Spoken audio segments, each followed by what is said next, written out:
First up, we've got someone that we haven't seen in a while, but he's a fantastic player to watch. He's that curveball. He's my Stewie 2K CSGO in Age of Empires 4 era style player. It is, of course, the one and only wonderful 3DB representing the Russian region, but he needs an opponent. His opponent is going to be fierce himself. Notable, especially in the Age of Empires 2 community, is going to be Kazva. Let's hop into this one. That's right. First game, and we've already got two noticeable names. Now, we have had quite a fun time featuring 3DB over and over again over the last few months. And actually, Delhi has always been one of his kind of more impressive civs, I feel like, that I've been watching. I think China definitely is his like tier up of tier. But the way he utilizes Delhi is usually quite interesting to watch. And with the tweaks coming out to Delhi, right, with some more options opening up to them these days, it's going to be interesting to see how a player like him engages with it. Because you've got to remember that they did fix a lot of issues that Delhi had. Remember that they were kind of gated without options in the previous patch, courtesy of the House of Learning having issues, especially around the Hone Blades, which was just absurd, right? It took about 20 minutes overall. I believe they also made some different activations, such as obviously Spears working correctly for both the Delhi and HRE right now, which has relevance in this series because on the other side, Kazva is playing as the HRE. And then the HRE themselves, I think they didn't get touched up too much. The main thing was just the Spears, and then I think the other thing was the Prelates were still getting stuck, so that has been resolved now. But the big one in this one is definitely going to be Delhi. Delhi on a water hybrid map where they can benefit up against a eco boomer that can potentially ignore the water or can rush up into Castle Age very comfortably off the back of walling themselves in on these crossings and then rush you with boom ships. We'll see what the options are for Kazva though. I think the 3DB definitely has some scalability. I think Delhi, because they're so kind of uncontested on the water to begin with, they can get that net influx out of a fishing fleet. It's just hard to protect long term when you're up against someone like the HRE. The HRE are just they're just so powerful in the water, right? Because of how quickly they achieve those late game timings, how quickly they get access to the hulks and the demo ships, which to me, I think that's the most definitive factor about the water-based combat right now. And it's maybe a little bit too strong, is Castle Age more or less decides everything when it comes to the waterfront. And if you're delayed compared to your opponent on getting there, you're probably screwed. I think it's actually very difficult to even get back on the water if your opponent does get to Castle Age, right? I think between Feudal and Castle, there are opportunities to hop back on the water side, especially when you consider how effective early defenses are up against Feudal-type ships. But the moment you hit Castle, you talk about demo ships breaching even stone walls on these passings. There's no easy way to protect yourself. So it looks like Kazva has gone for quite a delayed timing on getting on the water. A little bit surprising here. I feel like he could have been a lot quicker with this. And you can see he's already going to be a little bit punished. 3DB's already moving one fishing boat around. This isn't going to have the biggest impact initially, but this is why he wants it. It's not about hitting into the fishing boats. It's about preventing this from going down. And actually, he might be quick enough. This isn't even spotted out. Look, check the vision right now. Kazva has no clue this is coming. And he sends two villagers. Okay, he maybe saved himself here.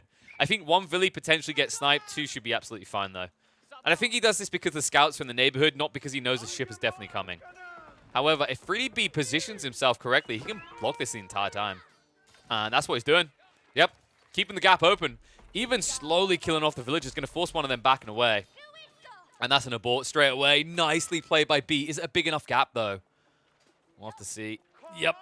Looks like he's able to wiggle his little Tushki through there. So he has access, and now it becomes a little bit problematic for Kazva. Now, HRE is definitely a civ that can play away from the water and not kind of just shrug it off and not care that they don't have access. But 3DB, no! Oh my god, I can't believe this. He didn't guard it. They're going to get it down. Okay, I mean, I don't think this was the plan for B, right? Because now he doesn't do anything with his fishing boat. This fishing boat literally does nothing now. I mean, the good news for B is he can still obliterate the dock that Kazva has because he has 4 scouts, right? And if you animation cancel, you'll just destroy it in the blink of an eye. We'll see if he does that. I know Marine Lord, more so than any other player in the game still, is the biggest fan of this type of opening, right? A 4-5 scout rush. You force your opponent to match your scout count, or rather he has to try and exceed it. Otherwise, you can just out-micro him and obliterate him in the battle. And that's the problem that you have right now. Like, look, Kazva's not ready for this at all. Look at his money situation. This was a big investment for him, quite delayed, and that means that he's not in a situation where he can rush up into Feudal and protect himself. He has to defend himself with these scouts, or he's donezo. And this is the other frustrating part. And this is what I love about Delhi. Like, when you utilize him, like, I say love it. It's a bit scummy, really. It's the fact that he has this fishing boat just sitting here. So you can't even engage because otherwise it's a better trade for the Delhi player. And this is a good move from Kazva. He has to do this. And there's no way to stop him either. He's definitely going to get the outpost up quick enough. 3DB missing his opportunity is going to have to back away. I also love the fact he brought out the prelate. That's a really cool detail. I don't think a lot of players would have done this. A lot of players would have just sent out the villagers and rushed it, and then maybe the scouts trade out and they get 1 or 2 of the villagers and then back away. But because the prelate's here, you never actually get the option to go in and attack the villagers because you know they're going to get chain healed. And if you're going after the prelate, like, yeah, you can argue get rid of 100 gold, but it's also just the fact that he's bodyguarded by the scouts. Overall, it's just really frustrating to try and deal with. Now, this is at least the good news, is because he still has these scouts in the front, he can break through this wall, but it's definitely stunted 3DB's plan. He's going to have to actually take a step back and reassess. He might look to just scale up a bit more, considering the hard investment coming out from Kasva, right? Like, he had to drag 5 villagers off here, 2 villagers off here. That's lost efficiency, which is really important in HRE's early game economy, and then also had to invest 100 wood into dropping this outpost, and then run the villagers all the way back to begin the gathering process back in base. So there has been like losses of earnings, right, for Kasva so far. And you can see B is doing better on the numbers. He needs to sort his gold really soon, though. And it looks like he's now trying to sort that. Oh. Oh, that's a problem. The fishing boat is... Okay, it looks like he can't finish it off. I say that. Kasva, like, you can if you just micro this quickly. Because remember, you fire at ranged on fishing boats, even if you're in melee range. But looks like he's going to let it be. He doesn't feel it's worthwhile. The good news is you can use the prelate to heal these up. The bad news is that's once again lost efficiency, right? Because it's time where your prelate could have been buffing people that you'd have to heal the scouts. But then again, there's no like rush unless you want to move out and interrupt this again. Instead, you can just have the scouts passively heal while you guard and play defensive. But this B, come on. This is why I love this guy. I've missed watching this guy. He privated his profile for a while, and we weren't really catching him outside of tournaments. And in fairness, he wasn't going that deep in the tournaments from the ones I saw. So it's actually nice and refreshing to get to view his pub games again, because this is the type of stuff that this player does all the time. B is an exploitative player, not in that he sees an exploit in a game like, you know, a bug and he uses it. It's more that he sees an exploitative element of the way his opponent is playing and he exploits it, right? He manipulates the game to his advantage. He doesn't wait back. He doesn't rest on his laurels. Instead, he rides in deep and looks to punish you. And that's what he's doing here. Looks like the fishing boats will be able to sidestep for the moment. Need to be careful that outpost does a lot of damage, but he will deny this second dock. And their tech up timings aren't going to be far apart. No, B's even going to have the edge. You can see it right now, 7 compared to 5 constructing up. It does mean that Kasva will right afterwards have a better economy, right? Because Arkanchapel's going to buff his entire land eco. But the problem he has is B is denying him on the waterfront entirely. So the whole concept of like HRE is cool, but where they kind of get a little bit balance checked, I'd say, is when you talk about these water hyper maps, right? Yes, I said they can play into like an amazing fast castle timing, but in terms of economy benefits, you can't use a prelate to buff up your fishing boats. It's just additional surplus, right? And a civ like Delhi is fantastically poised to punish you and deny you from scaling that way. And as a result, when you do get denied like this, it evens up the economical benefits on each side, right? Because you're gathering all this food with your fishing fleet. Meanwhile, your opponent, while he has a more efficient land economy, cannot access that waterfront. And tech up complete. B beats him to the punchline, and he's already got the outpost being dropped. Love the efficiency of getting the houses sorted around here as well, because he brought 2 villages out, right? You kind of want that optimization. And just keeping 2 fishing boats here should maybe just deny this out now. I don't know if you can come in and do this anymore and try to construct that up. And I wouldn't be surprised if we start to see some Dow ships come out. I wonder if Kasva's even going to invest anymore in this. Like, it just feels like a loss, right? If you're just trying to push out military ships here, you're just going to get countered by the fact there's an outpost on the other side, there's enough fishing boats here to begin with, and he can even add in his own attack ships and arrow ships if he needs to. So I think if I'm Kasva in this situation, I just double down on land now. Except that the center island is going to be awkward to access for the moment. Realize that there's potential down the line to like build up a land force, buffer off this naval influence, and then build your own boom ship line to go around and sink the entire naval line of the Delhi player.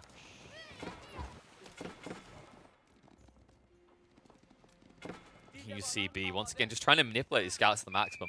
There's so many players right now in these type of games that would just sit their scouts somewhere and use them for vision purposes, but B doesn't do this. Like, B is more interested in, like, actually punishing you, right? In any possible way, as you can see he's doing right now.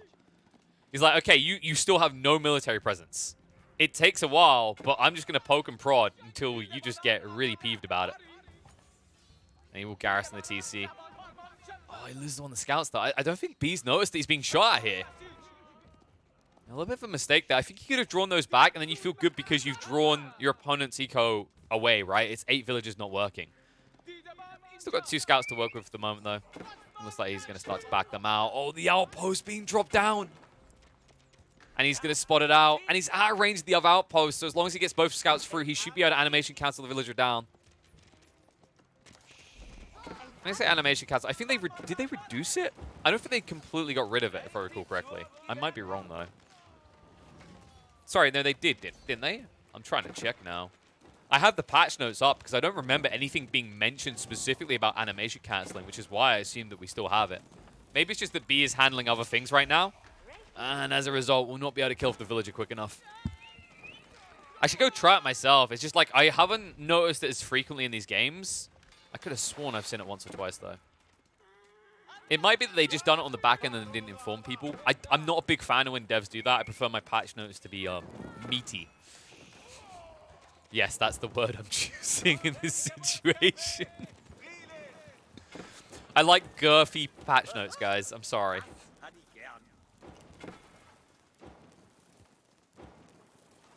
So after all that, B's looking really healthy. He's almost ready for castle, and Kazva is still not prepped at all. Kazva has no military force.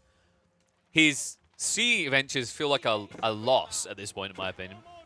Even with that second dot going down, I don't think you feel good about your current state in the game. And I wouldn't be surprised if B just cruises into castle now and gets boom ships instantly.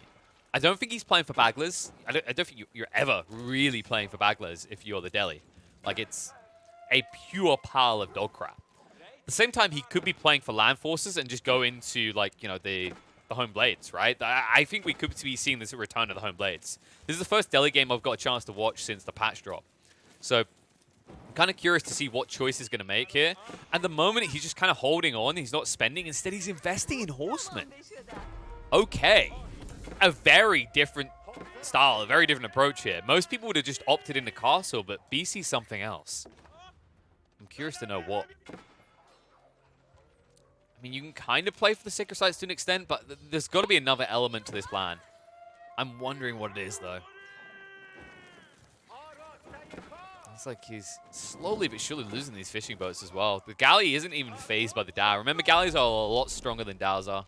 But if you get like 3 or 4, you can maybe kill him off. But it looks like overall, like, credit to Kazva. He's recovered. Look at his eco right now. He's almost ready for the tech up. I mean, he is ready. But he's choosing to sidestep the same as B is at the moment. B, I wonder if this is going to actually hurt him. I'm just not a big fan of this hard horseman rush. Maybe it pays off. We'll find out. But from my perspective, like, Kazva, yes, he's going to be somewhat weak going up into the Regnitz Cathedral, but you can see he's already prepping some on the side. It is a stable. I would have preferred a Rax in this situation. I've got a weird feeling that he's playing for pro scouts. A late pro scouts. But I don't think he needs it anymore now that he's back on the water. It could just be like the Knights opening, but I don't know. Like, I don't know. I'm curious to see if these horsemen are going to pay off. Because to me, like, the ranged armor difference is definitely noticeable to get through these outpost defenses. And yeah, it looks like it's actually doing the business. So B starts to cycle through, burns through it quickly. Even with the upgrades coming out, they're not going to last long here. And I think this Knight play actually might hurt Kazva a little bit. If he had a Rax, he could have spammed out some Spearmen and you're good to go.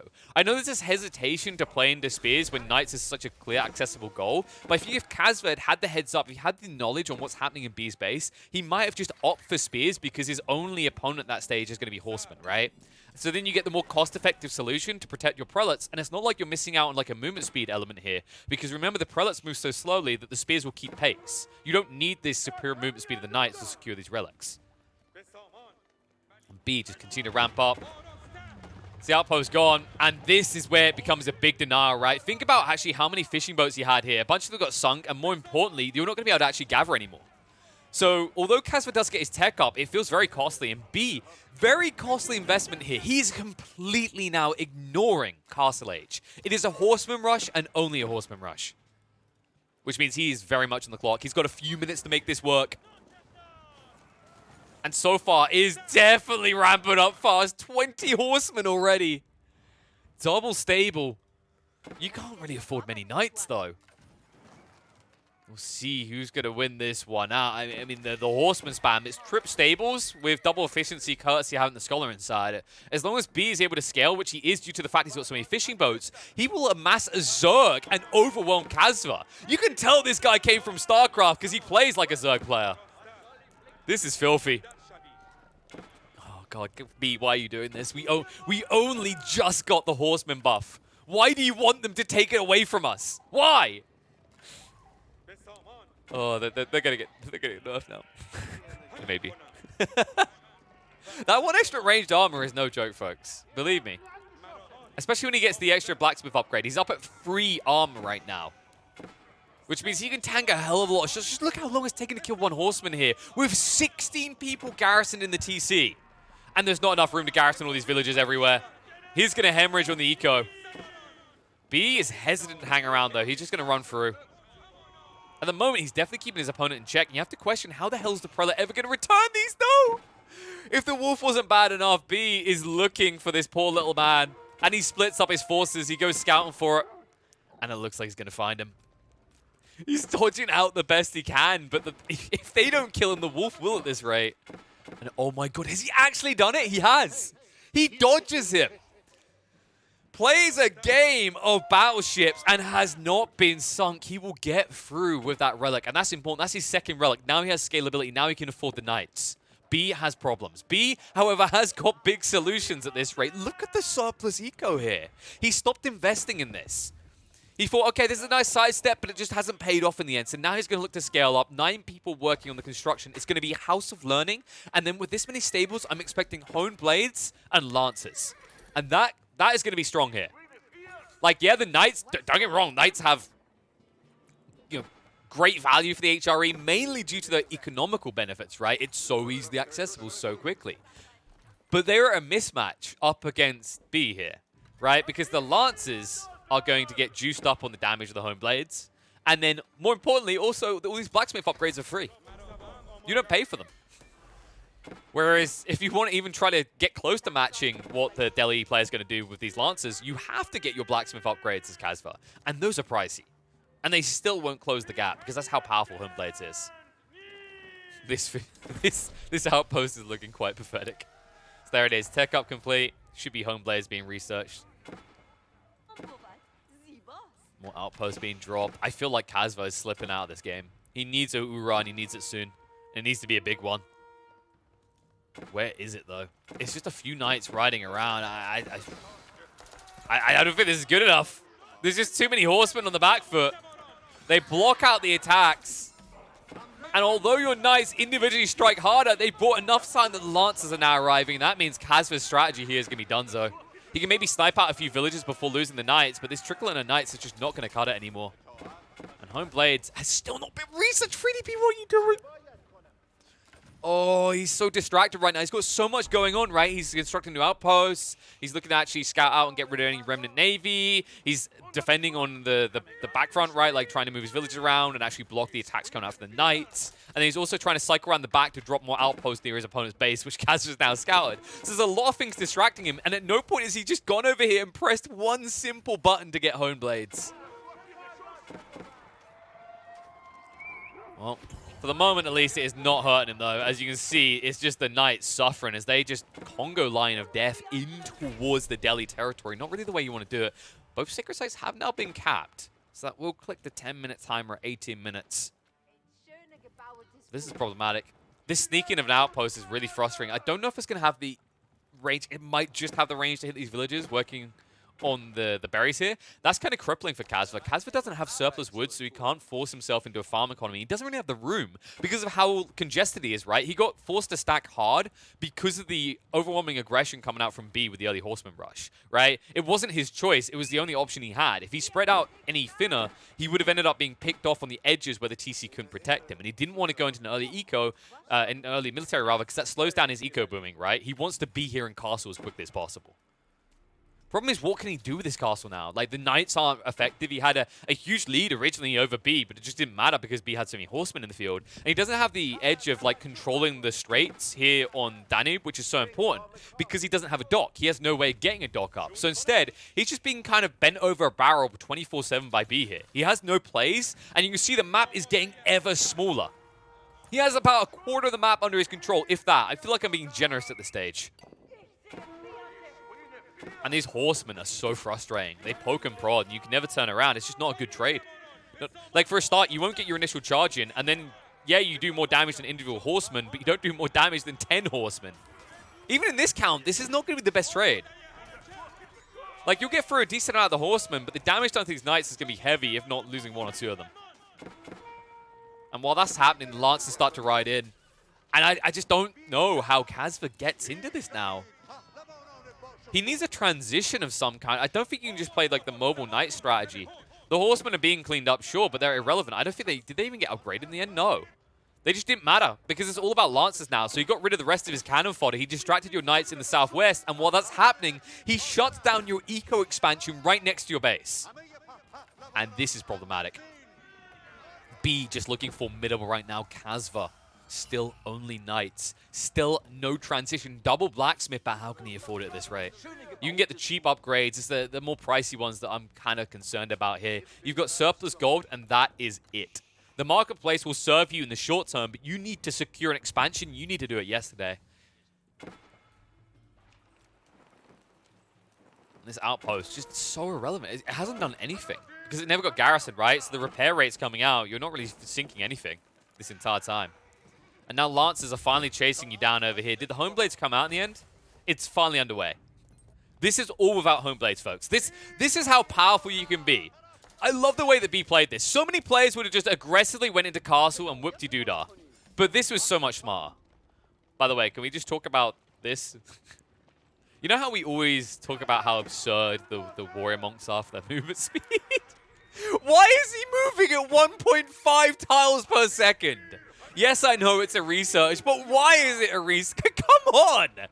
This is not reasonable. Holy crap. I mean, you know, like most religious figures, they're kind of like in their 60s. They're very old. They need a cane. These are clearly like guys in their 30s who've hit the gym every week for the last 5 years, right? They're able to run marathons while carrying these heavy relics. So absurd. It just looks so dumb to watch. Look at them go. So all of a sudden, he's getting 300 passive gold. Yes, Casva's still getting double, but he's got no scalability. He has no access on the waterfront. This is just absurd. The amount of Lancers and now man-at-arms here. The standing army is pathetic from Casva. He just can't afford anything. Look how drained he is. And B, I think once this tech up comes out, you have to go as Casva. You can't wait any longer. He's already going. I can't believe the way that B done this. The scalability on this economy is phenomenal in this game. And what a way to just shut out HRE from their own scalability, forcing them into peasant spearmen and forcing them out of the game. Casva will wave the white flag and give it over to B. And I can't blame him. I mean, this was dominance on Danube, folks. This is how you do this. I love the way that he utilized the Delhi here. I like the double down. I love the on the waterfront, but then the switch over onto land. A lot of players, I feel like, wouldn't have necessarily went hard onto like land with Horseman the way he did. We kind of question, it's like, is it worth this over going for castle? And I have to give it to him. It was, because you basically check your opponent's economy. You're sacrificing some resources by letting your Horseman die off to essentially halt the economy of the HRE player every time you run through his base, right? Because he has to garrison everyone so they're not working. So you're actually stabilizing your game while slowing down his eco boom timing. And it means that once he actually techs up into castle, it's a little bit late, it feels like. And you're also then not getting this huge influx of knights out initially that allows you to dominate. Because even if you get 1 or 2 out, they're getting zerged by 20 horsemen, right? It just doesn't work. And it means that it's also very kind of wonky to try and pick up those relics. I'll give big credit to Casva. He managed to do that. That was really clutch, actually, the way he played around the Stealth Forest to sneak through that second relic, so well played by him. But I think the damage was already done. I think he got hard baited into investing onto the waterfront and then got counted out brutally by this Horseman spam. That's the whole point of it. It's not even just like the whole idea of shutting down your land economy. It's the fact that he got rid of that entire expansion. Understanding that, yes, he could reach castle quicker than HRE, but what can he do in feudal instead? Well, he can actually shut out any eco-scaling at all. And I think this is an educational lesson in exactly how powerful staying in feudal can be when you're ahead. I think a lot of players, by default, they get a slight lead, or they get a noticeable, even a big lead, and they go, I'm going to go castle now. They play it safe, right? They go back to their base, they gather all their resources. They essentially give someone the chance to, I don't know, go through their training montage and come out the new Iron Man. And I think that is a big mistake a lot of players fall for. B didn't here. She was a phenomenal display and has done so plenty of times already, which, by the way, if you want to catch those, make sure you check out the YouTube series. There's been plenty of B, and I think there's going to be plenty more of him now that he's not private his data. I love this guy. He's so interesting to watch. I think he's just so aggressive, and I think it's I think it's definitely influenced to a certain degree by like the game he came from. I feel like a noticeable thing I've seen out of a lot of these StarCraft players is they are a lot more kind of exploitative of weakness shown, if that makes sense. That's not to discredit Age of Empires. It's a different style of play. I think like the Age of Empires style of play, at least like from what I've noticed that the pros coming across, and they're starting to learn this now that you can be more exploitative. There's this kind of feeling of what I talked about where you take a lead and you fall back and you scale up and it feels good, and then you come back later and you crush your opponent 10 minutes later, right? Like for the assured victory. I feel like what we're seeing now a lot more these days, and it seems to like rubbed off on each other, is this more kind of tempered balance of like, I'm gonna end the game now because I can, instead of thinking about like 10 minutes down the line, right? I know I've got a lead now. I know I can take these fights. I know I don't have to drag these games out. And it means that we're getting more escalation and quicker finishes instead of like this weird slog and this drag out where it just turns into a resource grab, and then essentially you just hear the pop cap reached noise 24/7, which I don't think that's fun, Age of Empires. I think that's like, that's Age of Empires.